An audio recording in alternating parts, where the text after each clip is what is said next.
Би өөрөө эдийн засгийн онлайн эдийн засгийн мэргэжилтэй. За Posh Ust мастраа төгссөн.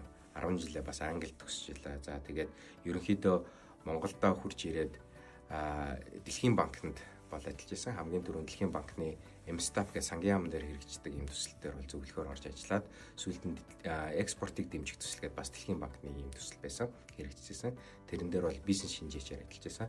За ерөнхийдөө ингээд төр олон улсын байгууллага гэдэг ийм шугамар ажлын гараагаа эхлээд за тэгээд консалтингийн компани байгуулаад тэгээд дөрвөн үлзий буюу манай одоо Виданы үндсэн үйлдвэрийг дөрвөн үлзий гэдэг компани байдаг. За энэ компанид бас гүйцэтгэх захирлаар томилогдоод ингээд ажиллаж байсан. Тэгээд бизнесийн салбарт одоо энэ хүнсний салбарт ороод одоо баг 10-аад жил болох гэж байна.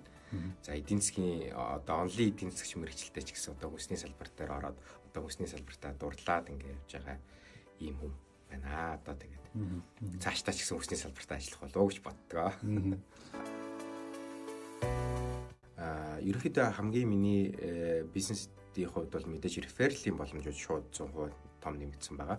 За BN байгууллагад оролцсноор ижил одоо хүсэл сонирхолтой бизнесийн ижил одоо хүсэл эрмэлзэлтэй ийм хүмүүстэй нэгдэж шинэ бизнесүүдийг бас хамтарч үүсгэсэн ийм тохиолдлууд байгаа. Миний хувьд ч гэсэн бас энэ дундаас бизнесийн маш сайн хамтрагч нараа олсон ийм тохиолдлууд байгаа.